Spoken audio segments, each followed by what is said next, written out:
bagus, composition dia. Bukan, composition berbeza. Sebab composition ni macam how many judges in that court, ya, how many registrar. So macam di KL ni judges mesti lebih ramai lah sebab KL. Kalau dari zon merah, hijau, kuning pun yang tu mesti merahnya. Why? Because dia penduduk, capacity penduduk dia padat, ya, dan ramai. And satu lagi jenis yang outgoing, you know, KL punya people kan jenis outgoing, suka keluar makan, keluar minum, keluar tengok wayang, because di situ ada banyak tempat yang they go, you see. So kalau zon merah memang situ dulu, KL, Johor because dia dapat tempias daripada Singapore, okay, KL, Johor. So composition of the court is different. Why? Because they need more judges and more courts. Macam-macam court dia mesti banyak, dia tak boleh satu. If you just get one, case tak habis, 5-6 tahun tak habis. So dia kena, composition dia might be different berbanding dengan composition di kita nak ambil Terengganu for example, ya, di Besut Terengganu. Judges dekat court mungkin seorang je, tak perlu ramai sebab Besut kot, bukan Kuala Terengganu pun, ya, Besut tu.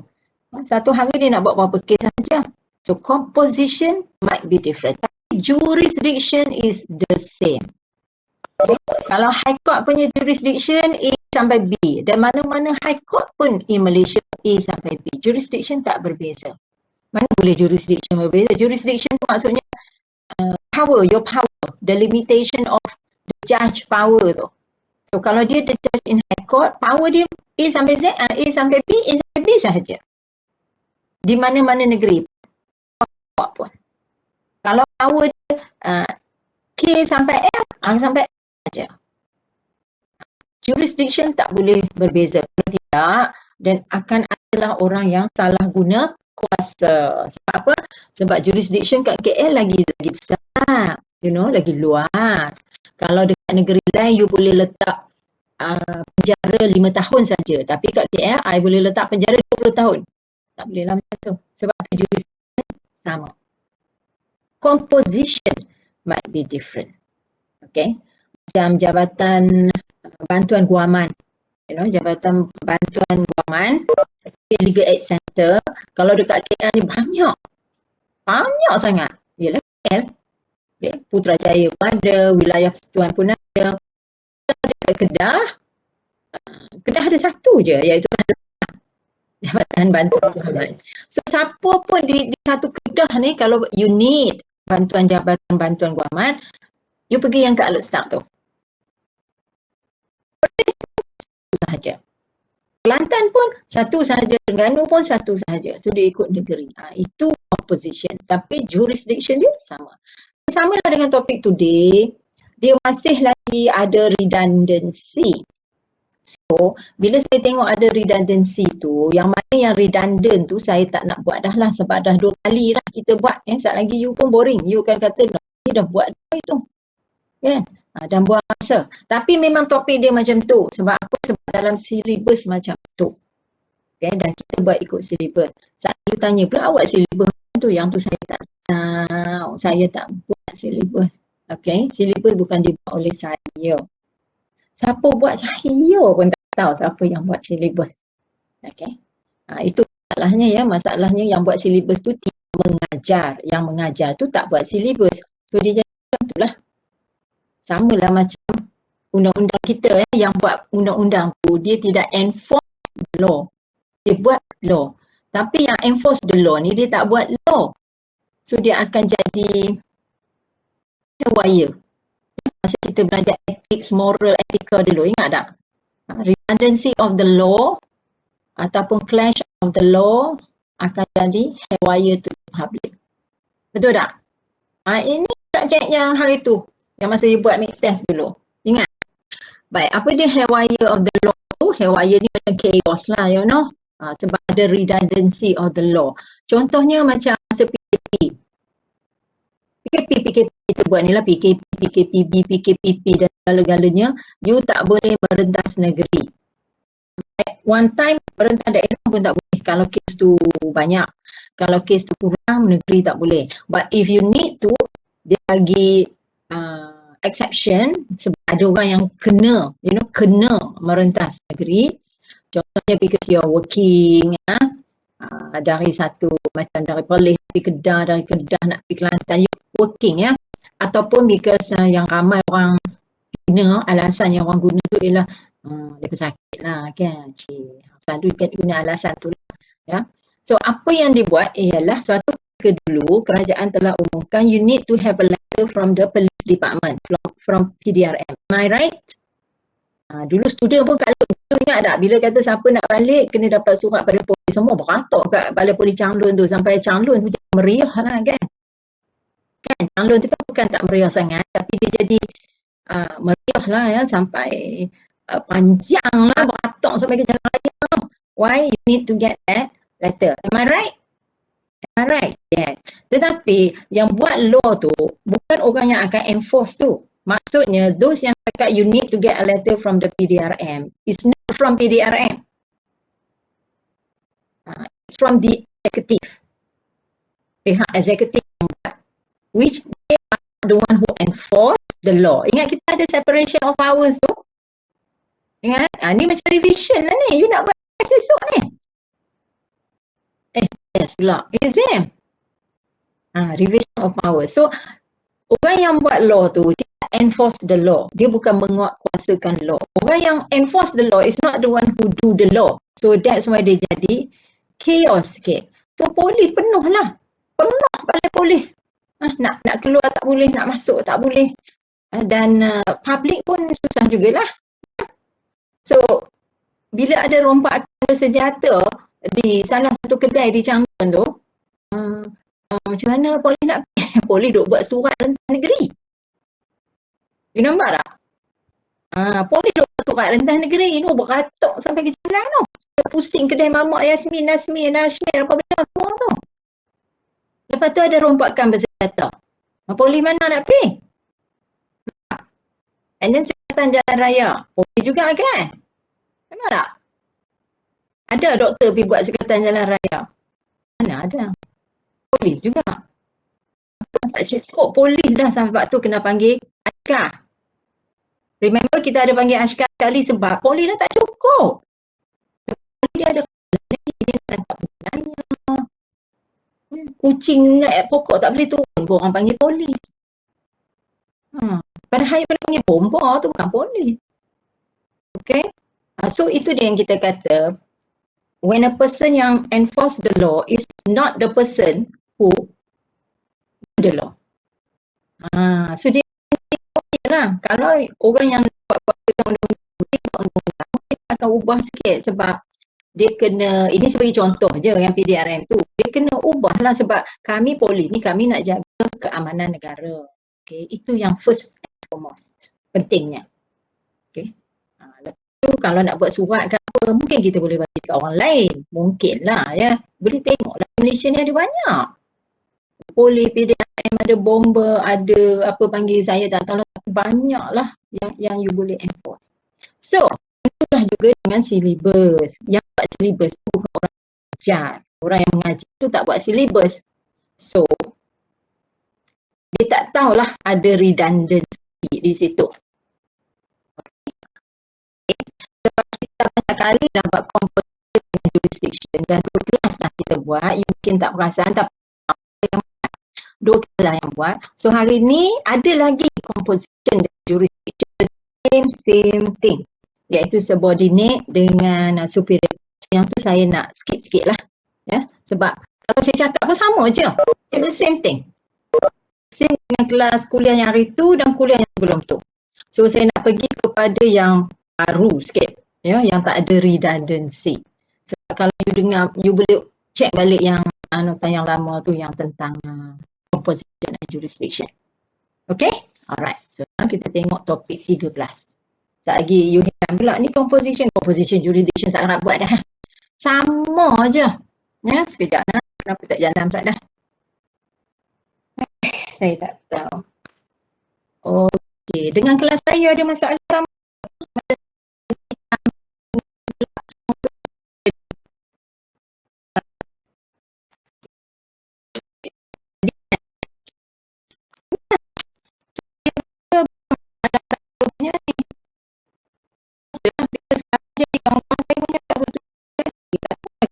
Saya rasa UUM kot. Sebab online ni sistem UUM ya. Webex online ni, Oriented Learning ni adalah sistem UUM punya, UUMIT. So, saya rasa tu. Sebab semua itu sama. Kita nak share di hitam. Lepas tu keluar masuk sampai 2-3 jam. So, saya cuba semua berdoa supaya hari ni tak ada masalah. So, kita tengok ayat 13. Bismillahirrahmanirrahim. Okey, so saya akan cuba buat ya.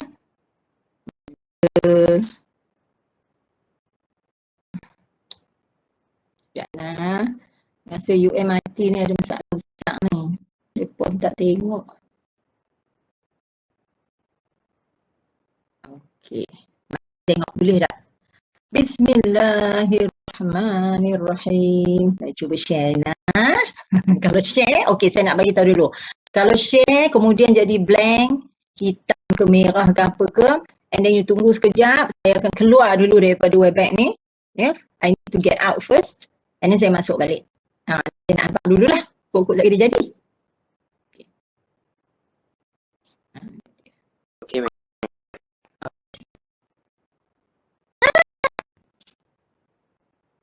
Dapat tak? Dia jadi blank hitam. Blank hitam you tak nampak skrin saya langsung? Tak nampak. Dia jadi memang full blank hitam. Itu nak buat macam mana? You apa saya dah pasal? Tak nampak juga? Baru nampak Webex tu je. Atau dia nak buat ni? Aduh. Ish. Apa lagi lah? Okey, saya keluar sekejap dulu. You all jangan keluar, tunggu sekejap. Saya keluar, lepas tu saya masuk balik. Okey? Okey. Mana dia? Okay, kena buat macam ni lah pula.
Okay, welcome back. So macam mana saya nak share ni ya? Dia tak boleh share lah. Pening. Dari start kelas hari tu 14 bulan tu. Apa masalah dia? Sekejap ya, tak keluar apa-apa. Saya dah check dah hari tu. Ni pun telefon saya, kawan-kawan pun dia telefon. Semua orang sama. So saya assume problemnya ialah UUM punya OL lah. UUMIT punya masalah. Sebab semua orang yang UUM saja bermasalah. Kawan saya mengajar kat UM tak ada masalah pun. Mesti Melayu saya tanya dia kata tak ada apa pun. Jalan biasa je. Kawan saya kat UITM pun tak ada masalah. Laju lagi adalah UITM tu. Tak tekan pun. Letak tangan je jalan dah. Tak payah klik pun. Letak je tangannya. No shiu macam tu. Pup jalan. Wow. Sekejap. Ni dia masih gelap. You all nampak apa? Nampak skrin gelap ke? Still nampak skrin gelap, madam. Okey, saya nak cuba lagi sekali untuk share content.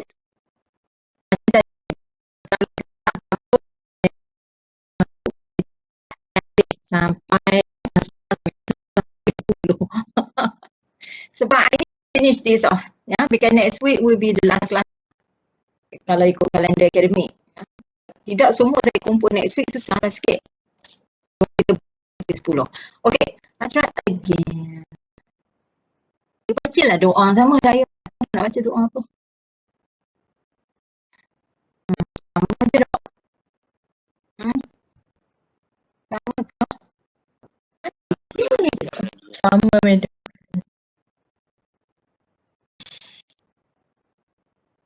Nampak apa juga? Buat macam mana?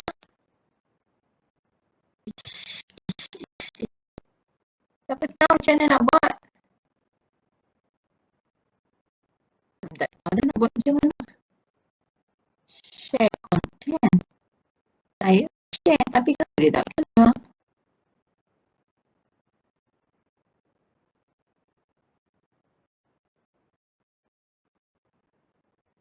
Saya share tapi kenapa dia tak keluar? Apa? What did you see? Nampak tak? Nampak hitam macam madam. Dengan biasa gerak tu je. Oh, nampak dah madam. Nampak. Ini dia. Saya nak okey, ini masalah yang dekat MIT ni. Semua orang tu. So, kita tengok next week. Diorang saya sedap. Ke diorang nak cuti hujung minggu ke. Okey, ini topik 13. Semua nampak ni kan? Kalau tak nampak. Okey, ni 13 Ini hari ke-13. So, next one adalah saja topik. Okey, ini 13. Dia nampak tak ni? Lagi sekali topik dia composition and jurisdiction of subordinated court, session dan magistrate. Tentang apa kita buat ni kita buat itu, kita buat daripada separation of power itu kita dah masuk composition and jurisdiction, superior and subordinate. And then yesterday pun masuk bawah jurisdiction pun kita buat lagi composition and jurisdiction, superior and subordinate. So hari ni kali ketiga ada lagi. So yang ni lah yang saya nak skip sebab dah 2 kali buat. Okey. Macam orang kalau pergi rujuk macam mana nak rujuk balik pun 2 kali macam tu je lah. Lepas kali ketiga tu kita buat jenis buka. So kita ambil 2 kali je lah. So now saya nak buat yang ni. So yang ni sebab semua dah selalu buat, kita nak buat yang ni. Courts of Special Jurisdiction and Syariah. Sebab yang ni belum buat lagi. Okay, yang composition semua ni dah buat. So kita nak buat yang ni lah. Alright. So saya nak stop. Okay, nampak tak? Nak bubuh slide. Okey. Saya nak bubuh slide topik 13. Okey, can you see the slide? Tak nampak madam. Ni nak buat macam mana pula?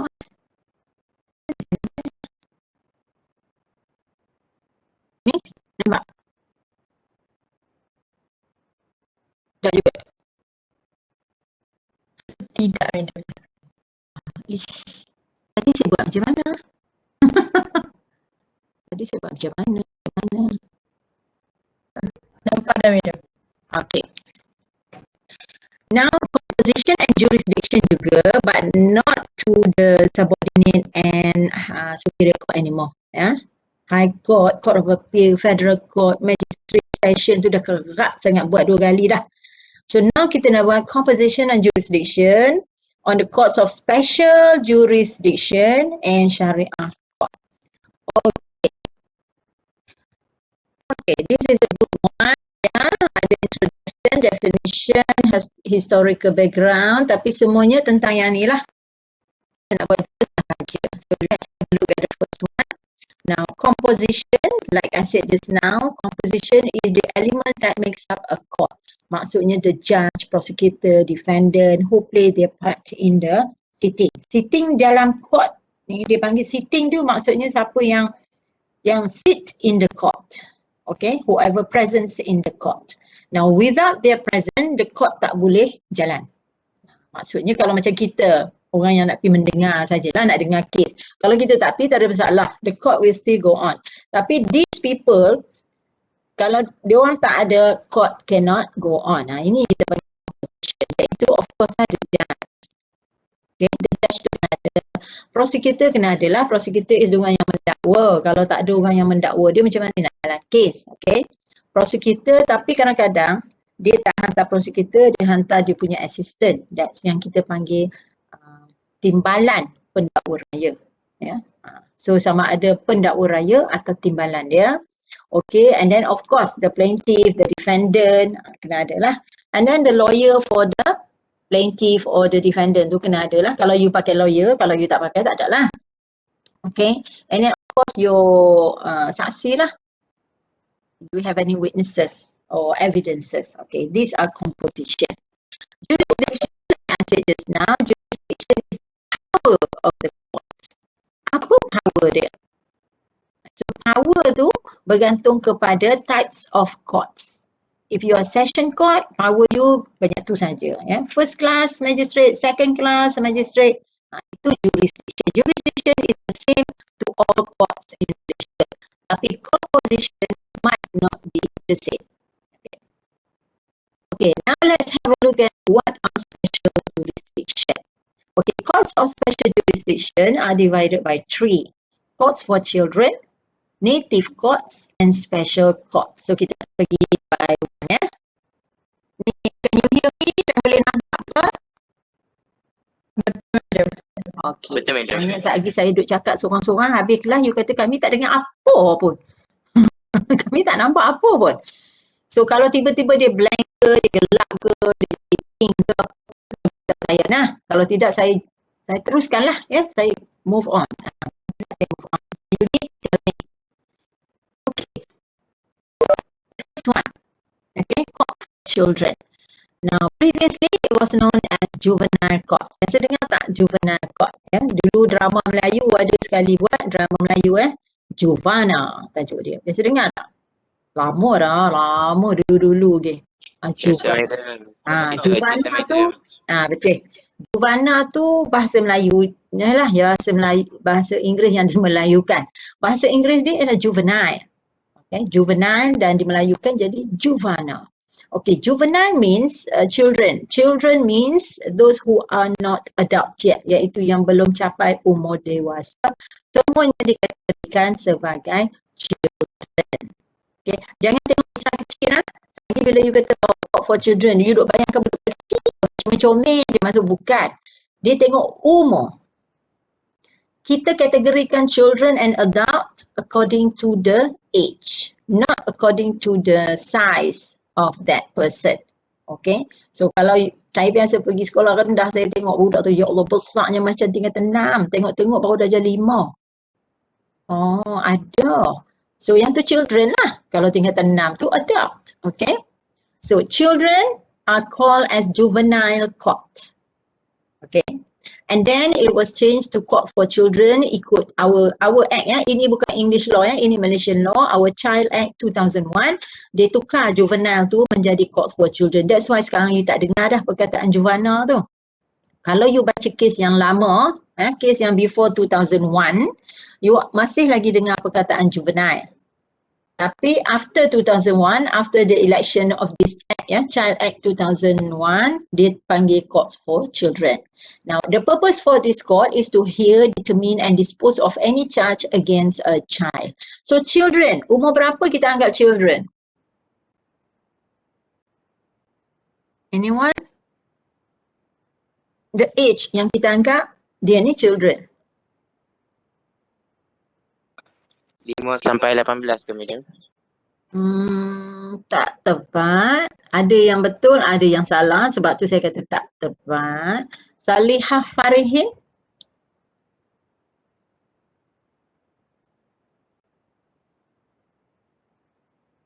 Salihah Farihin. Just give me the age. Salihah Farihin. Oh, saya ni macam a witch ya, macam ahli sihir ya. Yang mana saya panggil tu semua tak ada.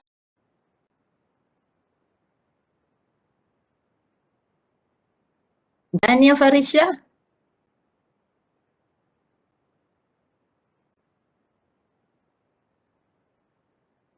Habibah Maisarah.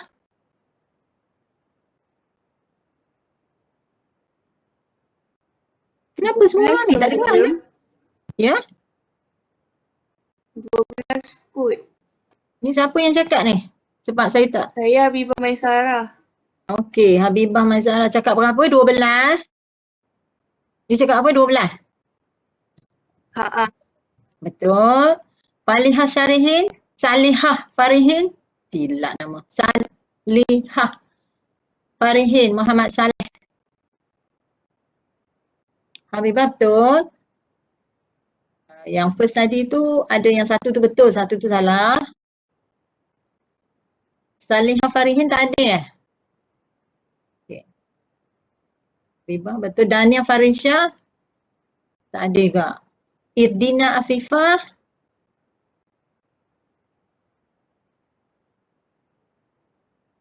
Tak ada juga. Muhammad Aiman.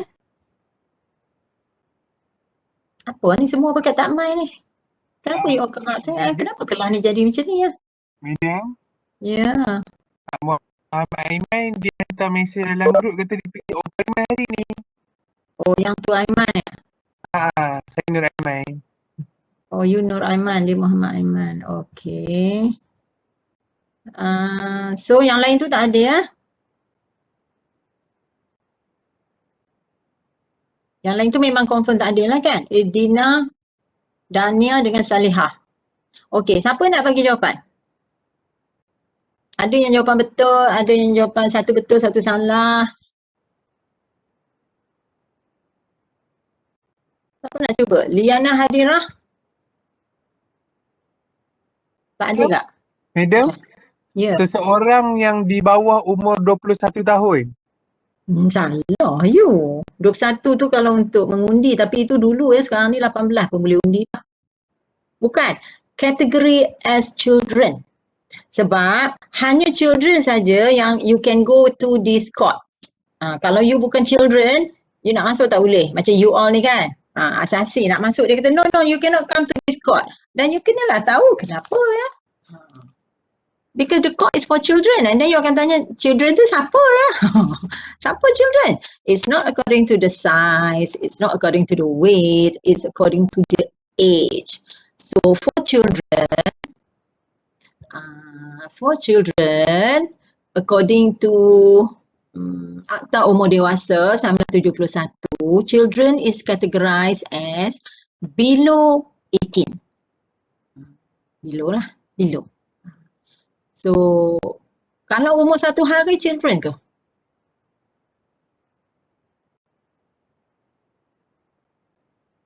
Salihah Farihin ni mai lagi ke tak mai dah? Ke memang dia tak mai hari ni? So, saat lagi saya nak check tengok dia punya scan tu jalan tak? Sebab dia tak ada. Kalau dia ada scan ajaib lah ya. Yes, madam. Apa tu? Saya ada. Habis? Tadi you pergi mana?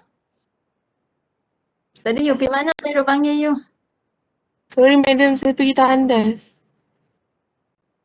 Pergi tandas ke baru mic lah.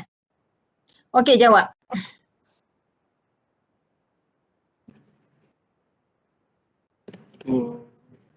Jawab je lah. Under 18 ke, madam? Under 18 ke, madam? Itu jawapan saya. Soalan saya tadi lain. Itu saya bagi jawapan dah. Tak payahlah ulang jawapan saya. Kalau you ulang jawapan saya tak apa-apa pun. Saya dah bagi jawapan dah. Apa soalan saya, Salihah Farihin? Anybody boleh tolong dia? Apa soalan saya? Bagi tahu soalan dia dulu. Lepas tu dia jawab. Soalan medium, kalau budak tu 1 hari, umur dia 1 hari. Bagus, terima kasih. Jawab Salihah. Tu kawan you dah tolong dah. Jawapan dia? Jawapan dia? Jawapan dia tak. Tak, maksudnya dia bukan children lah. Dan jawapan you salah. Jawapan you salah sebab tadi I cakap mengikut Akta Umur Dewasa 1971, those are categorized as children are the one who are below 18. So, satu hari itu masuk mana? So, below 18 are considered as children. Okay. Saya dah bagi tahu dah. Below 18 as considered as children. And then saya tanya kalau umur dia satu hari dia children ke tak? You jawab tak. Lepas tu dia considered as apa? So these are the code for children and mengikut Akta Umur Dewasa 1971 umur kanak-kanak below 18. So macam you all ni kanak-kanak ke? You all dah disebut sebagai Adults. adults. Yes, adults. Why? Age lah, kita bukan kira size. Jangan tengok kau besar, kau dewasa dah, aku kecil lagi, aku kanak-kanak, dia bukan kira macam tu. Ya. So, macam you all yang masuk asasi ni, in fact kalau dah masuk SPM ada lagi yang 17 ya. Yang lepas SPM tu semuanya consider as adult lah. Unless you yang orang kata apa yang bijak pandai umur 7 tahun masuk universiti, yang tu lain cerita lah. Ya. So, bila adult, katalah macam one of you dalam grup asasi ni ada buat kesalahan apa-apalah, kesalahan undang-undang, boleh ke you dibawa kepada court of children ni? No. You kena dibawa kepada adult court. Adult court tu yang kita sebut tadi lah. First kali you akan dibawa kepada magistrate, bergantung kepada your crime. Apa yang you buat, ya, magistrate. Kalau magistrate tu rasa dia jurisdiction dia tak kena, dan dia hantar pada session. And then session kata jenayah you ni berat, very serious, ya, sebab you melukakan orang tu dan you merosakkan kereta dia, you cakap scratch the car, apa semua berat, saya tak boleh ambil jurisdiction, saya tak cukup. So dia hantar kepada high court dan seterusnya lah. So children ni hanya for those yang considered as children that is below 18. Ada opposition for court children ni, dia ada first class magistrate, tengok dia ada first class magistrate, and then dia ada advisors, and then one of the advisors must be a woman. Ini dia punya composition which is very very very different dengan all courts in Malaysia. Composition, sebab tu saya nak buat yang ni, sebab yang ni different, yang lain-lain tu sama saja, dah 2 kelas dah ada ulang. Okay.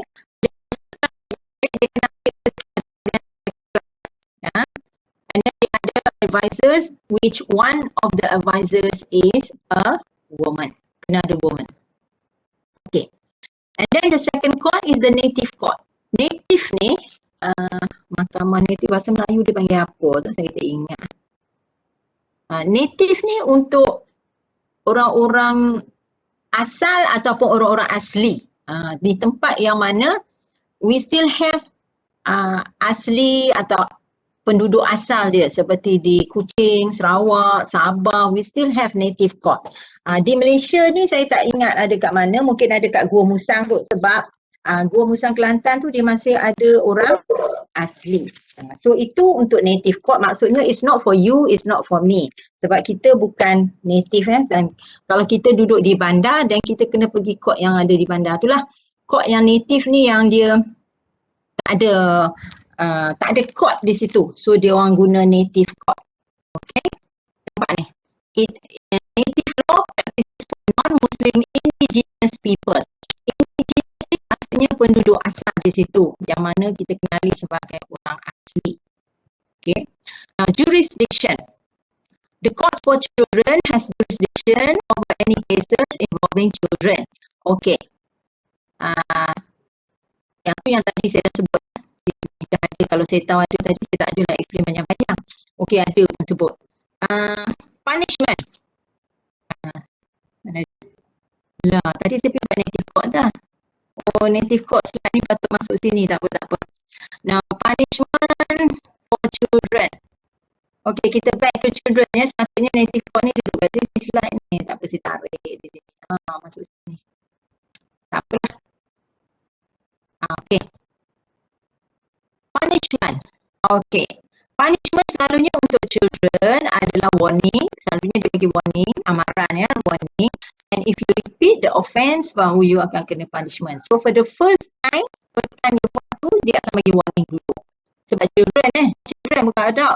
Kalau adult dia tak tengok lah warning ni, dia tengok how serious is the case.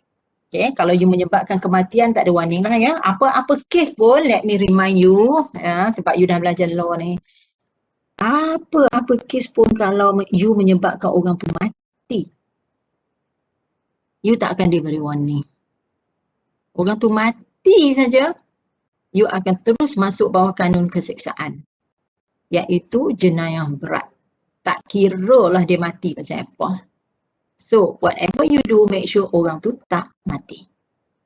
Kalau dia mati, you akan dihukum gantung sampai mati. Simple je. Okay.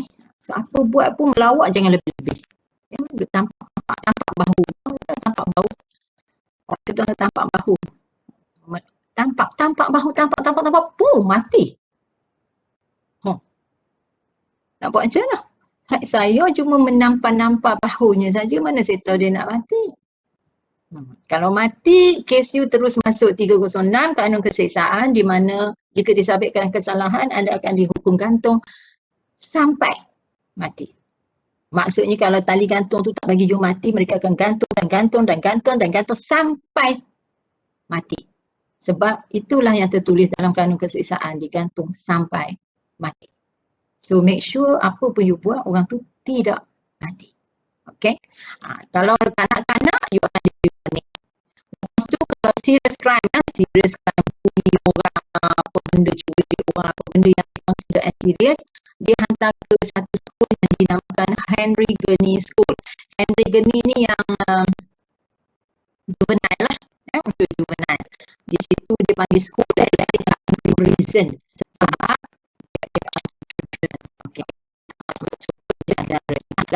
dia masuk satu sekolah. Bahasa Melayu dia panggil apa? Sekolah bahasa Melayu. Sekolah Juvana. Ya, dia panggil sekolah Juvana. Ada juga sekolah yang dia geni ni. Ada kan? Saya tak ingat bahasa Melayu apa dia, sebab dia semua orang kata sebagai Henry Gurney. Macam tu je. Macam buat gila dulu. Satu masa dulu semua orang kata Tanjung Rambutan. Ingat tak? Sebut kau nak pergi Tanjung Rambutan tu buat gila. Sebab buat gila tu ada di Tanjung Rambutan. So sekarang dia dah tukar nama. Sebab orang yang duduk kat Tanjung Rambutan tu macam tak suka lah kan. Tanya, you duduk mana Tanjung Rambutan? So orang ingat dia duduk buat gila. So dia tukar nama. So Henry Gurney dia maintain nama dia, tapi setengah tempat dia pergi sekolah Juvana dekat Kubang Pasu ni ada satu very big school ya, tapi untuk wanita perempuan sahaja. Yang dekat Kubang Pasu ada satu. Saya tak cakap lah kat mana, bila you datang ke UUMT you tengok dia ada satu luas juga kawasan tu, tapi dia ada banyak bangunan situ, dia tempatkan wanita-wanita yang Juvana tu lah. Tapi tak sebut sekolah tu, dia sebut satu nama lain. Mungkin dia nak macam nak lindungi mereka ke kan, takut orang macam lah, you know lah, you tahu perempuan tu Juvana kan. So tapi di situ memang dia orang lah, so dia orang still masuk sekolah. So pagi-pagi bas akan ambil dia orang untuk pergi sekolah. Ini masa sebelum COVID lah, selepas COVID saya tak tahu lah. Bas akan datang, ambil dia orang ni, hantar ke sekolah, balik, bas tu tunggu dan ambil. Sebab dia orang di Juvana ada yang ganas, you know ganas. Macam gangster, pergi sekolah bawa pisau, ada. You tak tahu ni ada sekolah di Kubang Pasu ni dahsyat-dahsyat. Ada satu sekolah tu, biar saya cerita, ini memang kebetulan tapi saya tak nak sebut nama sekolah sebab bukan nak apa-apakan sekolah tu, just sebab dia masuk court case ya. You cari sendiri lah, ada satu sekolah dekat Kubang Pasu ni juga. Perempuan tu bawa pisau. Allah, baru sekolah ke? Children lah. Tingkatan 2. Okey, dia bawa pisau pergi sekolah. Lepas tu dia bergaduh dengan one girl, satu kelas. Mereka bergaduh satu kelas ya, perempuan dengan perempuan ni ganas-ganas perempuan ni. Mengalahkan Wonder Woman. Okey, dia bawa pisau sebab dia nak bergaduh dengan satu kawan classmate, dua-dua tingkatan 2. Dan apakah sebabnya? Sebabnya kerana mereka berebut boyfriend. Boyfriend tu pun kelas tu juga. So jadi 3 orang ni satu kelas yang sama, tingkatan 2. Semua ni Melayu tiga-tiga. Tiga-tiga ni Melayu. Perempuan ni kawan dengan this perempuan and then dua-dua suka pada satu lelaki yang sama. So berebut boyfriend ni. Boyfriend ni bila polis tanya dia kata dia suka dua-dua, dia jahat. Jahat, dia suka dua-dua. Okey, jadi disebabkan dia suka dua-dua, perempuan dua-dua ni bergaduh. So satu hari masa sekolah, di sekolah dalam kelas, one girl tu dia bawa pisau, dia toreh muka another girl, kawan dia yang satu kelas tu. Ini true story, kisah benar. Melolong melalak lah satu kelas tu, macam cerita True Beauty kan, berkelahi sebab boyfriend. Aduhai. Lepas tu habislah satu sekolah, polis main sat je sebab sekolah tu dekat dengan balai polis. So polis main jalan kaki. So semua kena. Perempuan yang kena toreh muka tu dibawa ke hospital. Perempuan yang menoreh itu dibawa ke lock up. Dan lelaki yang punca segala kejahatan itu dibawa ke balai polis untuk soal siasat. Lelaki itu kemudiannya dilepaskan sebab dia tak menoreh siapa-siapa. Dia cuma menjadi punca segala torehan. And then wanita yang kat hospital tu ditukar hospital kerana hospital yang dia hantar tu tidak ada peralatan untuk seriousnya kes dia. Dihantar ke hospital yang lebih serius. Manakala perempuan yang menoreh itu dia duduk lock up berapa jam you tahu? Berapa lama you akan di lock up? Sementara polis tunggu siasatan.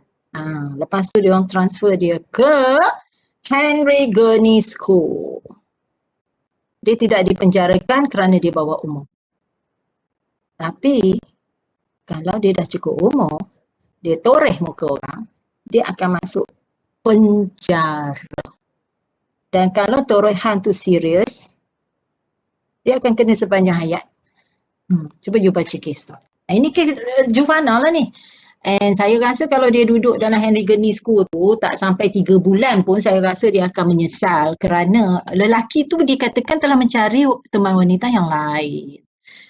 Alah, budak baru tingkatan 2 you, berlambak lelaki dan wanita di sekeliling. Janganlah fokus sangat pada satu lelaki atau satu wanita ya.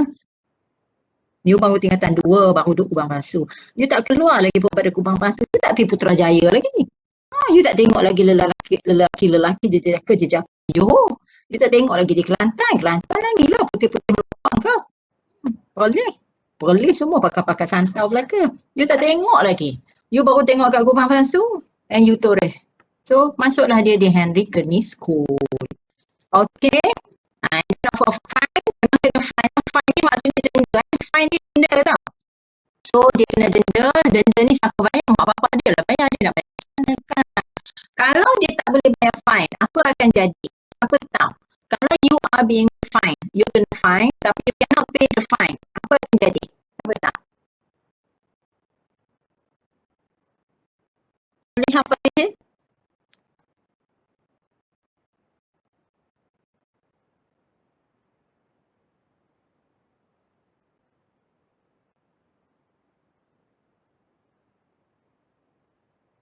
Pergi mana? Pergi bilik ayak Pergi bilik ayak lagi sekali tak?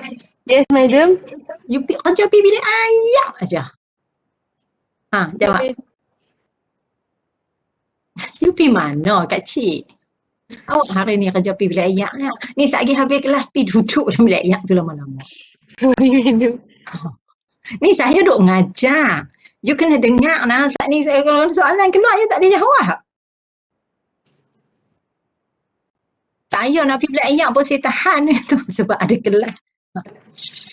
Okey, Salihah. Okay, jawab Sat.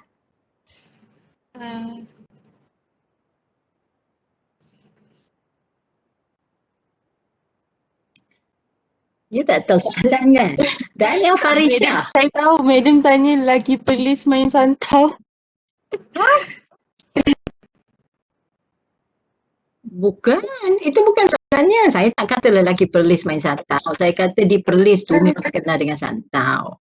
So, Okey. tak payahlah dok fokus pada satu lelaki jadi kubang basuh ni. Dia pelih belambak. Ya betul.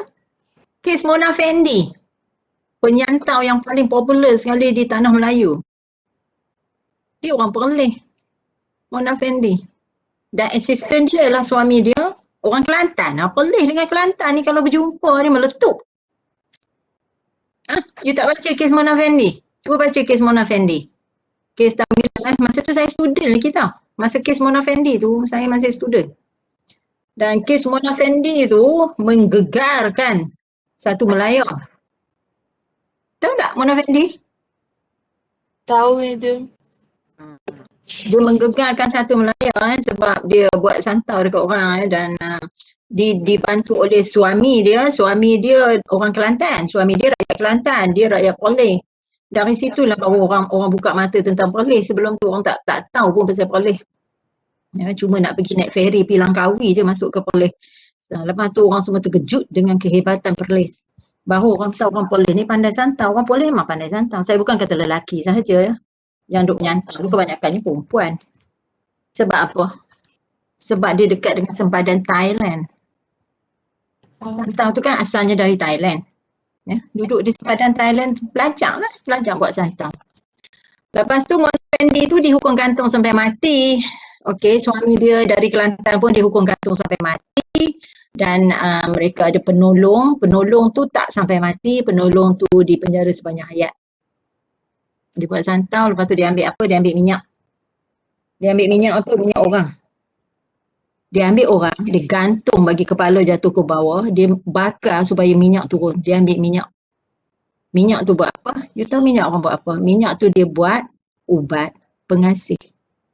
You duk pergi minta ubat pengasih tu sebenarnya minyak badan orang. Okey, sudahlah tentang santau. Okey, jawab soalan. Dia kena penjara. Ya, ini mesti ada orang bagi tahu kan. Lelaki mana bagi tahu? Lelaki dari negeri mana bagi tahu kat you? Bukan, madam. Saya tanya balik soalan tadi sebab saya tak perasan.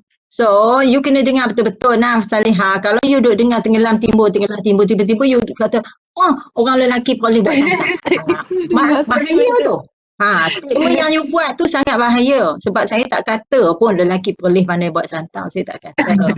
Saya bagi contoh tadi, mereka bergaduh tentang boyfriend tu, saya katakan. So, janganlah fokus pada satu lelaki. Saya kata, lelaki ni ramai. Kat Perlis pun ada. Kat Perlis ni terkenal dengan santau. Bukan orang lelaki Perlis pandai buat santau. Santau ni kebanyakan yang buat tu perempuan. Tapi, lelaki Perlis saya kata ada ramai. Ada Perlis. Orang Perlis lah sebenarnya kalau you tengok dulu. Kulit cerah-cerah, putih-putih.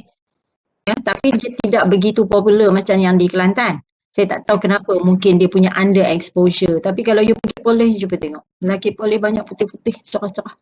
Sebab dia sempadan Thailand, sama macam Kelantan, sempadan Thailand. Ya, tetapi mereka under exposure. Exposure tu tak banyak. Tapi bukan saya kata diorang selalu buat santau kan. Bukan. You jangan salah tafsir. Saya kata pandai buat. Tapi bukan mereka akan buat. Orang yang pandai buat santau.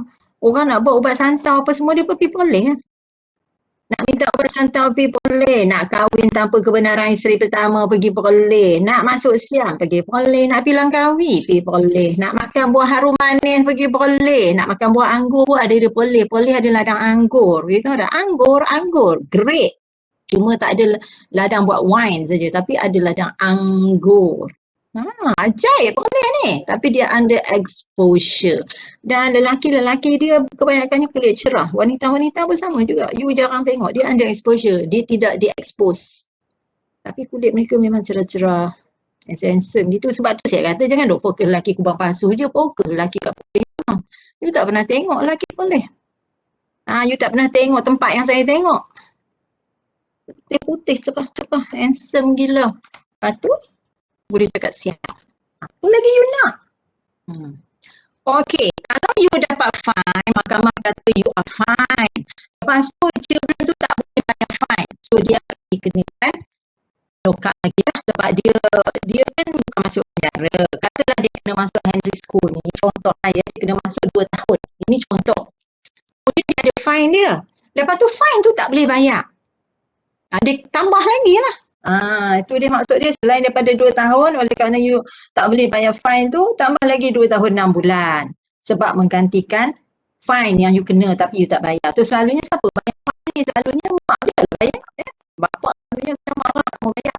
So mak dia lah bayar. Kalau mak dia tak bayar, dia duduk lagi di school of. And then baru kita masuk native, tapi tadi native introduction saya dah buat sebab slide hari. Okay. Native code Solina 92. Okay. Dia create native code. Yang ni saya dah cakap dah tadi, native code ni untuk siapa ya? Untuk non-Muslim, indigenous people. Kalau orang Islam dia tak masuk native code. Okay.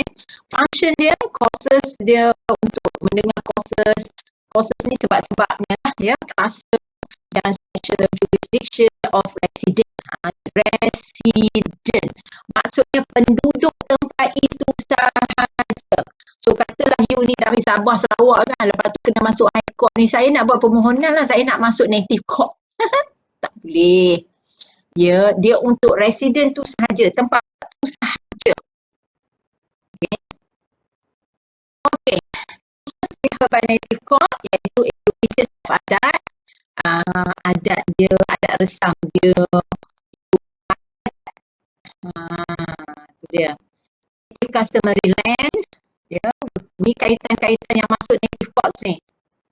Breaches of adat, land dan to be identified by native community. So benda tiga ni sahaja yang masuk native courts. So daripada tu tak ada. Ya, tu yang setengah apa peribahasa apa, biar mati macam mana? Biar mati anak, jangan mati adat. Peribahasa orang Melayu lama lah, orang dulu-dulu, biar mati anak, jangan mati adat. Waktu tu ya. Mati anak, mati adat. Lepas tu anak you mati, you sakit jiwa sampai sepanjang hayat. So, biar mati anak, jangan mati adat. Itu peribahasa orang Melayu dulu. Tapi bagi saya pula, personal review saya, yang tengok dulu lah adat tu adat apa.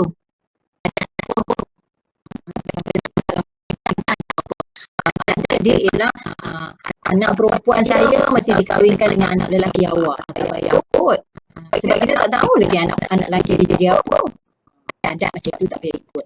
Tapi kalau adat dia macam jangan melawan ibu bapa, yang tu okey. Yang tu saya terima. Jangan lawan ibu bapa, jangan bergaduh sesama siblings, among your brother and sister. Adat macam tu tak apa. Nak masuk rumah buka kasut, tak apa. Okay. Kalau adat main paksa kahwin paksa ni tak payah ikut. Sebab masa kecil memanglah orang tu dia nak dia besar dia tak tahu dia nak jadi apa, jadi gangster ke kan, jadi hakim ke, jadi ustaz ke, you tak tahu. Okay. So depend pada adat lah.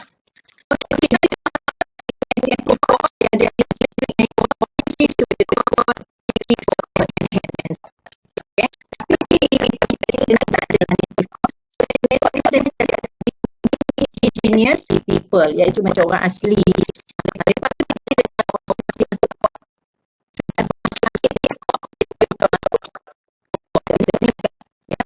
Native court. Okay, now kita pergi kepada special court. Ya, special court. Now special court ni composition dia ada dalam 5 judges, dipanggil special court. Kita kena apa? 10 8.5, 9.5, 10. Okay. Chief Justice of the Federal Court, Chief Judges of the High Court, and 2 other person. Semua ni appointed by Raja. Conference of Rulers ni maksudnya majlis Raja. Special Court, Article 182/6, Decision of the Court is final. Nah, Special Court ni saya tak nak pergi panjang-panjang sebab Special Court ni sebenarnya courts untuk diraja. Macam tu. So, you pun tahu yang tu je lah ya. Court untuk keluarga raja-raja yang kena apa-apa lah. So, Special Court. So, dan kadang-kadang Special Court ni sebab raja dia ada immunity ya. So dia adalah benda-benda yang you kena tengok immunity di raja dan segalanya. So just for you to know that ada wujud special court, itu sahaja. Yang lain-lain jangan lebih-lebih. Okay. Syarat court. Okay. Composition dengan jurisdiction of syariah court kita belum buat. So yang ni saya buat. Okay. So special court nanti saya sama.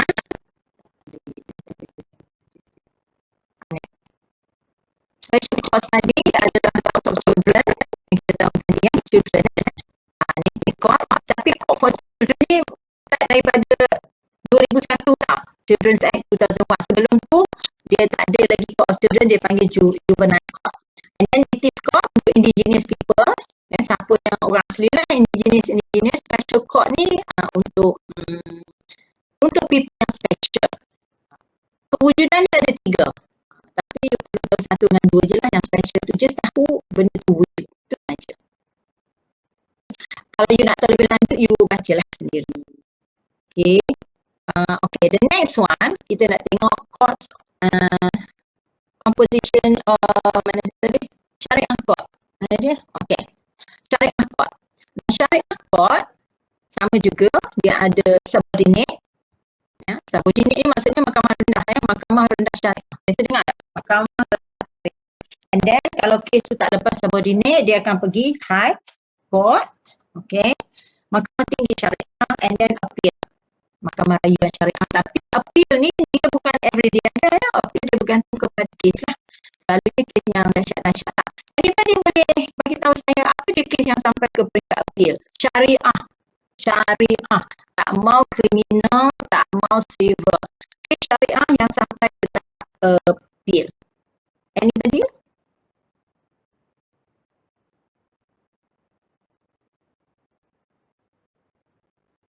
Hello? Sampai pun high court. Dia tak sampai high court.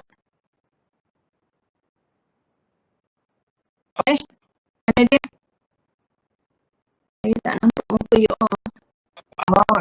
Ni anak apa tuntut hak anak masuklah syariah. Hadana. Hadana. Okey. Apa tu Hadana tu? Ingat tak nama kes dia? You all nampak apa sekejap. You all nampak apa? Saya tak nampak apa. Nampak blank. Nampak hitam. Okey. Saya keluar, saya masuk balik. Saya nak keluar, saya masuk balik. But you boleh cari kes yang syariah kes yang masuk appeal. Okey. Saya keluar dalam 1 minit gitu.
Hey, welcome back.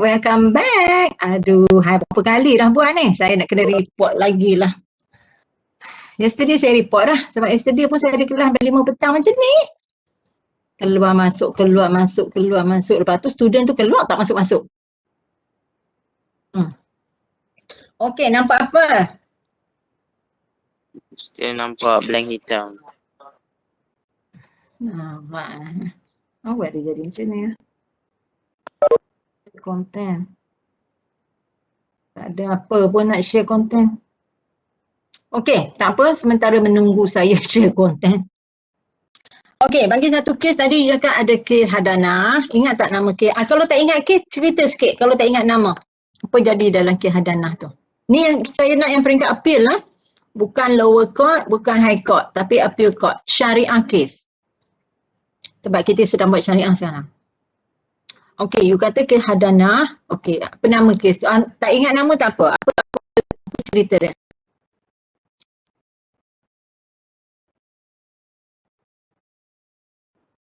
Indira Gandhi. Indira Gandhi tak boleh hina sebab Indira Gandhi tu seorang tu Hindu, seorang tu Islam.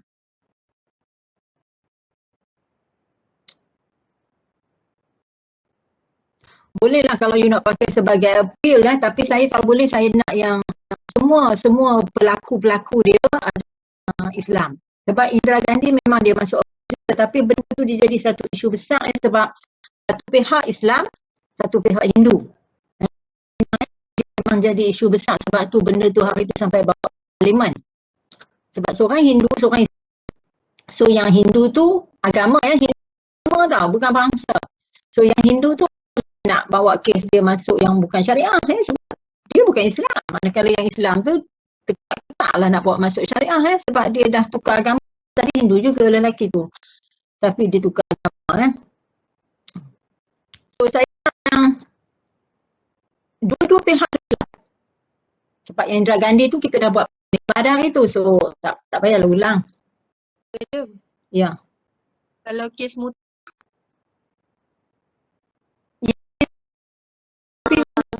kes Syahnas Majid v Datuk Seri Muhammad Abu Bakar. Okey, kes tu boleh masuk appeal.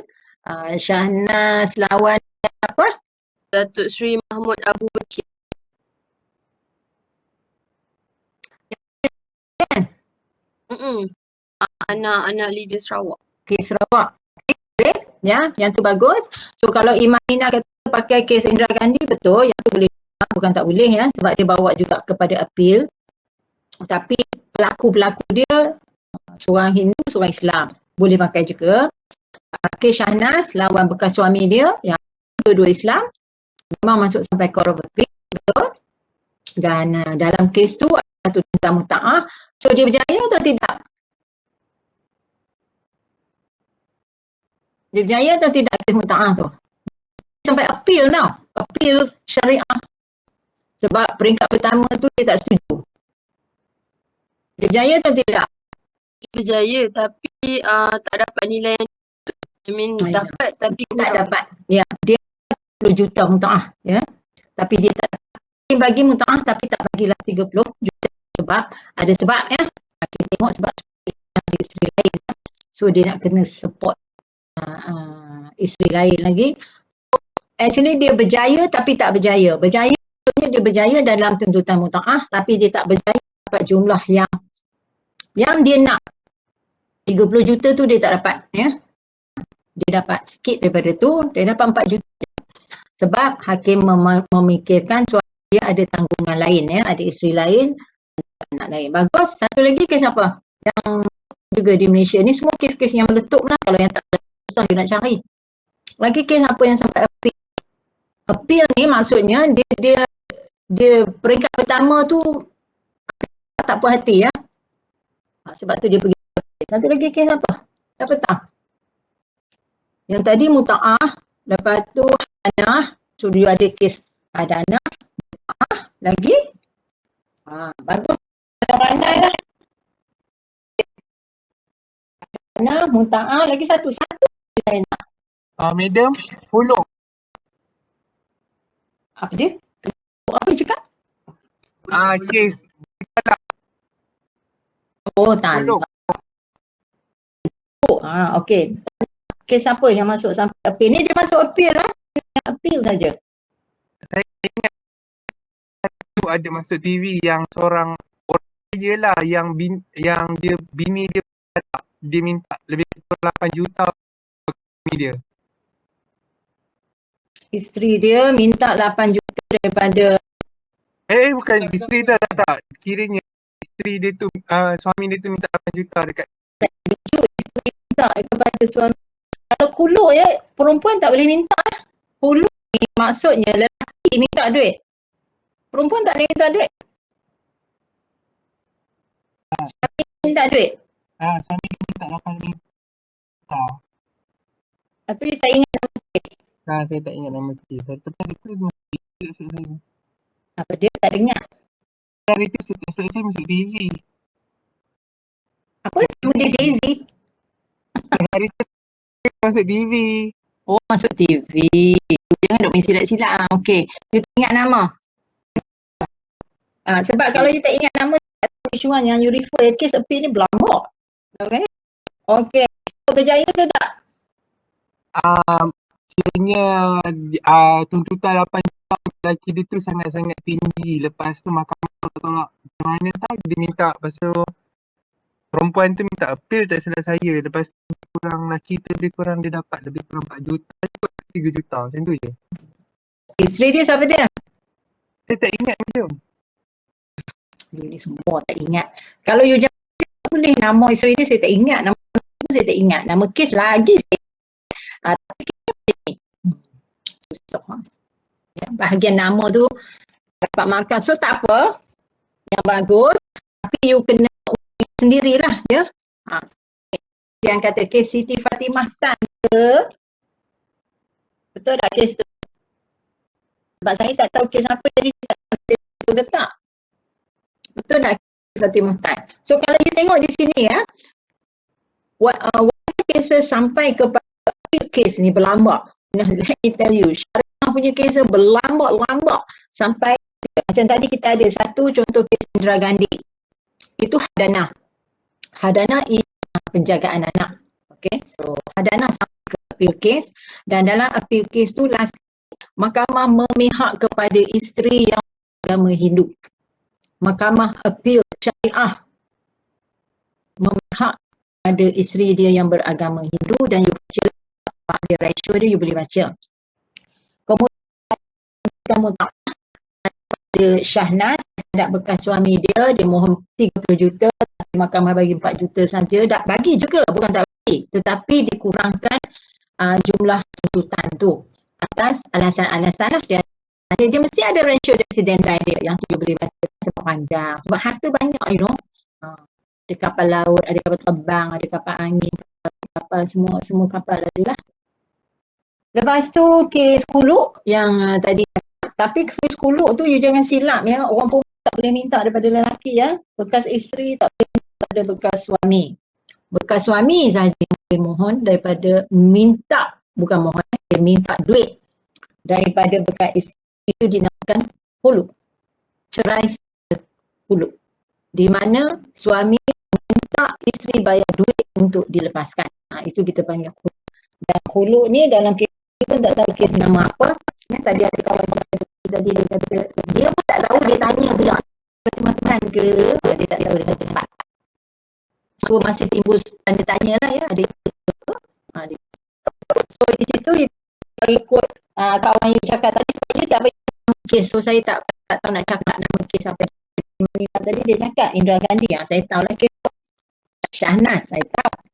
Okey, you tak tahu, so kata suami minta 8 juta untuk ceraikan isteri tapi mahkamah letak 4 juta. Dia tak mau kat dia minta duit untuk diceraikan, cerai secara kuluk ya, boleh juga suami minta. Tapi untuk pengetahuan, cerai secara kuluk ni tidak disukai oleh Allah Subhanahu Wa Taala. You boleh baca dalam Al-Quran, ayat apa saya tak ingat.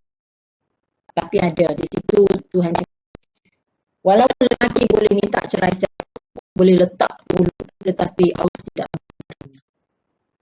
Seperti cerai, kan Tuhan kata cerai itu boleh dibuat, boleh buat. Jangan you anggap orang minta cerai itu wanita masuk neraka. Dia tak kan. Ya, selalunya orang minta cerai ni ada sebab. Takkan seronok-seronok saya bahagia sungguh dengan saya sebab tu saya nak minta cerai. Mana ada. Betul tak? Ya? So, cerai ni Tuhan dah cakap memang boleh, tapi ia satu perkara yang saya tidak gemar. Betul tak? Tuhan cakap dia tak gemar orang minta cerai ni, tapi boleh buat. Yang halal yang boleh dibuat tapi gemari adalah cerai. So dalam ni dah pergi syariah law dah pula dah. Cerai itu pula dia ada 4 jenis. Orang perempuan ada 4 cerai. Salah 4 cerai tu dinamakan dulu ialah di mana lelaki menarik supaya dia boleh ceraikan isteri. Halal tetapi Tuhan tak izinkan juga. Tuhan lelaki tak bolehlah minta duit pada perempuan. Tetapi sebab dah tak ada dia nak ceraikan isteri dia, so dia buat. Okay. Satu. Yang kedua, kes Huluk ni yang melibatkan selebriti, bekas artis saya tak ingat. Tapi dia bukanlah artis yang popular sangat, artis yang sendu gitu, sendu-sendu tenggelam timbul, tenggelam. Apa nama dia? Parah apa benda. Saya tak ingat. Yang ni memang masuk paper lagi. Balik artis sendu kan, bukan artis yang popular macam Cik Tau tu bukan. Nak saya cakap sendu, maksudnya artis yang kadang-kadang kita tak tahu pun dia artis tu. Penting nama dia, tapi dia boleh naik popular. Itulah kes cerai dia tu sampai ke Court of Appeal. You boleh check balik. Apa yang jadi dalam kes tu adalah sama juga. Dia ni janda lain, dia dah biasa cerai lah, janda ya. Lepas dia bercerai dengan suami, okey, cinta dengan this guy, dia juga kahwin. Ya, masa sebelum kahwin tu cinta, kahwin hilang cinta, so bercerai dengan that man. Okey, pula dengan bukan Malaysia, iaitu Bangla ke something like that. Macam itulah, sama atau Pakistan. Gitu. Dengan Bangla atau Pakistan tu lah. Lepas kahwin tak sampai setahun dia tuntut cerai pula abang Bangla ni. Itu sebab artis sendu kan. So bila masuk paper tu lagu dia popular juga masa tu. So ini yang jadi kes. Yang bukan warga Malaysia ni, Bangla atau Pakistan tak ingat. Tak mau ceraikan dia. Refuse. Suami yang pertama dulu tak ada masalah. Sama-sama tak suka kan. Suami yang so, jadi macam kes tadi tu lah. Dia buat khuluk. Dia tak mencerai, jadi dia minta duit. Dia kata bagi duit, baru dia cerai. Dan artis sendu dia kata dia tak mau bayar. Tak mau bagi duit. Dia adalah reason. Dia bagilah, dia baca rasio dia. So reason semua dan mahkamah setuju ni. Mahkamah setuju dengan reason tu. Salah satu reason adalah banyak you baca ya. Salah satu isteri dia kata sejak kahwin dia tak pernah belanja untuk rumah lah, nafkah batin ni semua orang lelaki bagi. Nafkah zahir ni ya, dan orang Bangla tu cakap lah dia cakap dia is not working. Isteri dia yang working sebagai sendu gitu. Dia tak ada. Reason dia disebabkan reason yang macam tu decide bahawa dulu tetapi mahkamah decide that perlu bayar RM1. Penyanyi sendu ni cuma perlu bayar RM1 je. Macam kes tadi yang you bagi tahu kena bayar betul tak? Bayar RM4 juta. Husband dia minta tapi mahkamah kata bayar RM4 juta, betul? Sebab saya nak cakap pun tak boleh you tak mungkin. Tapi kes yang penyanyi sendu RM4 juta je. So the woman must be very rich lah ya. RM4 juta bukannya sikit. Yang penyanyi sendu ni mahkamah kata bayar RM1 juta. Bayar RM1. Sebab ada ratio ni lah ya, sebab suami adalah. Tapi suami dia tak mau bayar juga. Dia kata dia tak ada duit RM1. Cuba you baca kes tu. Orang dia tak mau bayar. Sebab apa? Sebab dia tak minta RM1 ya. Jadi dia ketegak ni. Degil. Stubborn. Dia nak dia minta. Tapi mahkamah kata RM1 dia nak. So apa mahkamah buat? You tengok langkah sangat interesting. Mahkamah kata RM1 you dapat cerai. Lelaki tu kata saya tak mau RM1. You tengok. kes tu. Saya tak lupa nama dia sebab dah lama kes tu. Okey, itu antara kes-kes yang masuk appeal case. So syariah punya appeal memang berlambak-lambak dan kadang-kadang kes habis-habis lagi because banyak benda. Madam, Ya. appeal ni pun ada yang kes murtad tu ke? Kes murtad, ya, ada kes murtad banyak. Kes murtad ni berlambak-lambak, you know tak? Appeal. Ada yang masuk appeal. Satu lagi kes gender pun ada masuk appeal. Oh, baru ingat. You saya sebut je semua baru ingat. Transgender pun ada, murtad ada. Murtad tu banyak, Lina Tan ada, Lina Joy ada. Murtad, you know murtad Islam, lepas tu keluar Islam. Yang sifat murtad You silap kes. Bukan yang kes Huluk yang cakap ni, Siti Fatimah. Yang cakap ni siapa? Aiman ke? Saya. Bukan kes Aiman tu. Ya, sebab Aiman tu kes Huluk. Suami minta Huluk untuk diserahkan. Yang Siti Fatimah tu kes murtad. Ya. Murtad sebab dia tak pernah amalkan Islam kan. So dia minta balik kepada agama Buddha. Betul? Yang tu ke? Tak tahu. Apa pun tak tahu. Betul. Dia cakap dia masuk Islam kahwin, lepas tu lepas dia bercerai. Ya, dia masuk Islam sebab dia kahwin lelaki Islam, lepas tu dia cerai, so dia nak balik kepada agama Buddha. Okey, sebab dia kata dah lelaki tu pun tinggalkan dia, so dia nak balik kepada agama Buddha. Tu macam kes Lina Joy lain tadi. Dia kata dia memang tak pernah ni Islam lah. Ya, maksudnya dia tak pernah mengamalkan Islam. Tapi ada satu lagi kes yang satu tak cepat-cepat kes. Masa dah lepas dulu. Satu lagi kes. Murtad ni banyak ya. Murtad lagi. Lepas tu kes transgender kan lah. Kes transgender yang dia nak tukar.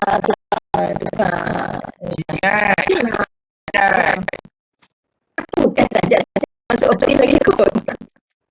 Saja opsi tak? Belum lagi. Lagi tak habis pun lagi. Dia lari.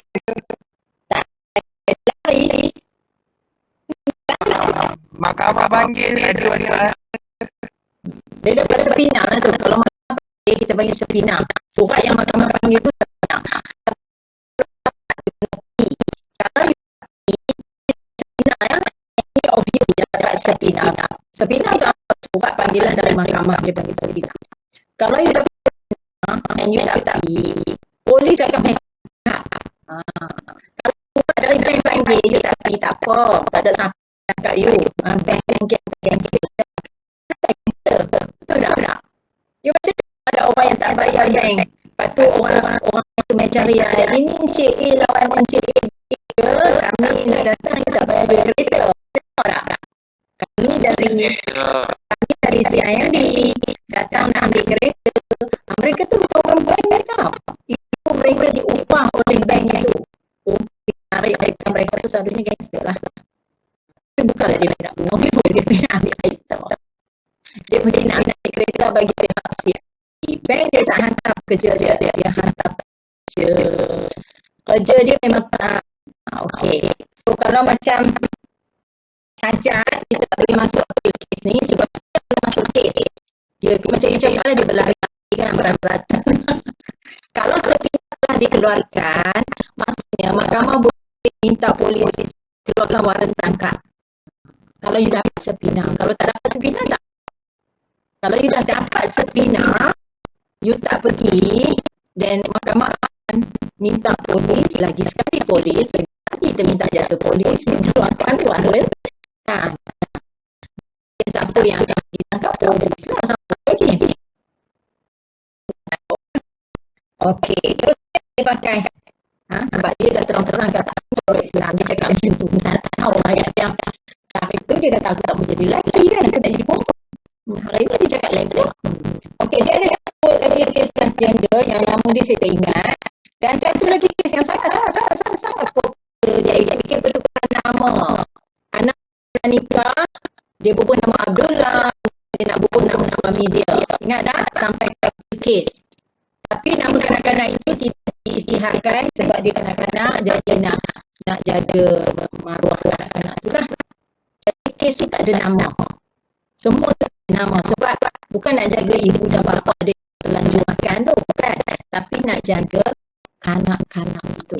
Jadi kes tu memang ada nama tapi kes tu sampai appeal di mana anak luar nikah, ya, mereka beranak, lepas tu dia kahwin, lepas tu dia penatkan nama sampai ke appeal kes yang tu syariah lah sebab yang ni melibatkan Islam. Okey, saya nak sebut sekali lagi dah nak habis yang ni juga sebab you all kan nak habiskan cepat. Hai, mana dia? Tak keluar belajar lah. Kalau sharing kan, dulu saya cakap sharing is caring. Tapi sekarang dia tak nak jadi caring. Saya tahu pasal-pasal. Tak berjalan lah pula dah. Jalan-jalan.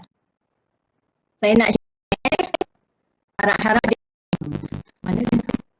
Saya nak habis saja. Sana saya tengok lagi sekali dia hilang pula dah. Tadi kita buat sampai syariah kan. Tapi so kalau you tengok sangat menarik tau sebenarnya. Tapi kita sangat mencemburi kita.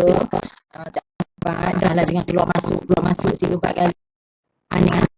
Apa habis juga supaya saya tak nak ulang. Next class kalau tak habis jadi tak nak ingat. You tak ingat. Saya ingat. Lepas tu you tak ingat ni apa dia? Okay, nampak tak? Nampak madam. Okey, alhamdulillah dekat-dekat nak habis dia nampak lah pula. Mana tadi? Sampai ke appeal. Mana dia? Ni tadi kan. So dia ada appeal. So kita dah cakap lah semua ni. Walaupun di sini ada tulis tapi sebenarnya saya dah cakap. Di sini dia cuma composition saja. So composition ni tak ada apa yang nak di-explain lah. Composition ni ialah ada berapa ahli dalam tu, ada 7 members, ada berapa judge, yang tu biasa sajalah. Takkan yang tu susah nak faham ya. Yang tu susah dia faham. So chief syariah judge dia siapa. Kita tak tulis nama sangat sebab kadang-kadang mereka bertukar orang. Ini bila masuk appeal ya. Appeal ni ialah sama ada mahkamah boleh buat sendiri on its own request or by another party, iaitu baru dia buat appeal. Dan selalunya jika seorang appeal lah ya, macam Syahnas tak puas hati dengan jumlah tu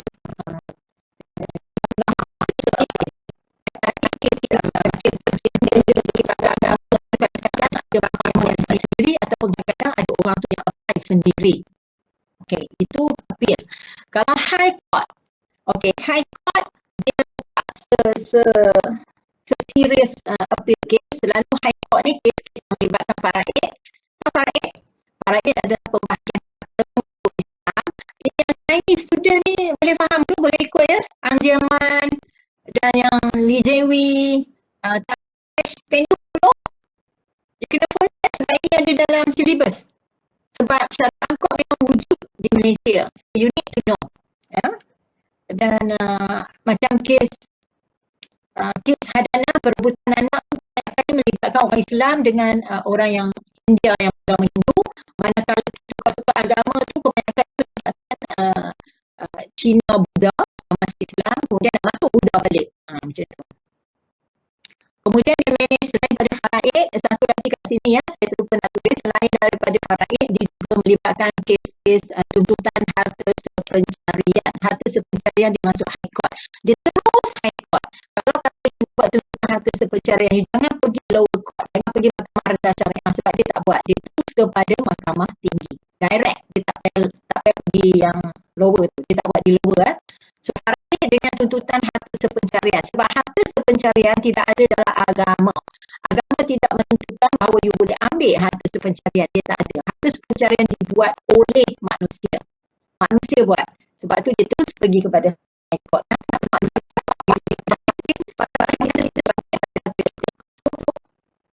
Buat satu undang-undang dia dan dia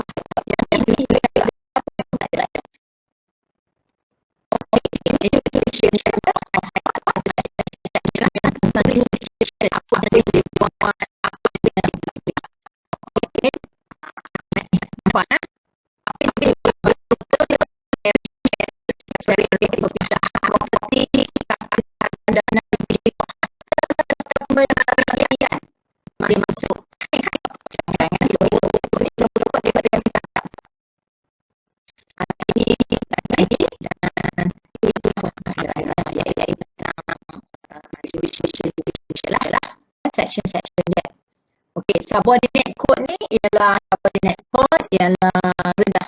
Dia ada 3 je. Ya, lower court, high court and appeal court. So subordinate maksudnya mahkamah rendah syariah. Nak minta talak, nak minta cerai, nak minta berpisah, nak minta kaunselor, pergi subordinate court, tak payah pergi high court. Saya dengan suami saya tak bercakap 3 hari dah kami nak jumpa kaunselor, pergi subordinate. Okay, thank you. Masa dah pukul 10. Alright. Ada soalan? Ada soalan? You want nampak juga. Ada soalan? Ada. Okay. Kalau tak ada, then habislah untuk topik ini.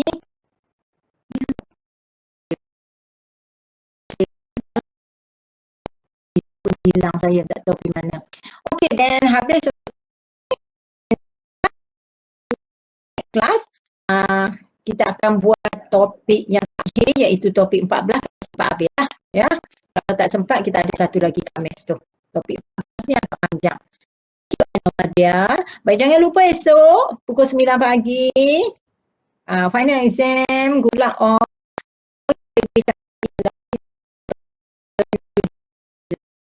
Satu soalan for each topic. Setiap topik tu 6, 7, 8, 9 memang ada. Memang akan keluar soalan dan tapi dia tak ikut turutan lah, bukan soalan 1 nombor 6, soalan 7, bukan. Tapi 6, 7, 8, 9 cuma dia shuffle sikit ya. So you kena tahu dan yang penting siapkan section-section yang dalam kes tu sebab you tahu dan kes-kes dalam tu you kena bagi kes. You tengok topik 6, sediakan kes. Topik 7, kes 8, kes 9, kes dan kalau boleh sediakan 3 kes for each topic. Kalau boleh sediakan 3 kes. Sebab selalunya saya akan minta 1 atau 2 kes. Tapi baguslah kalau you prepare 3. Kalau you boleh bagi 3 tu kita boleh bagi bonus mark. Tapi kalau saya minta 2, wajib 2 lah. Ya, so prepare lah 3 untuk bonus mark. Okay then.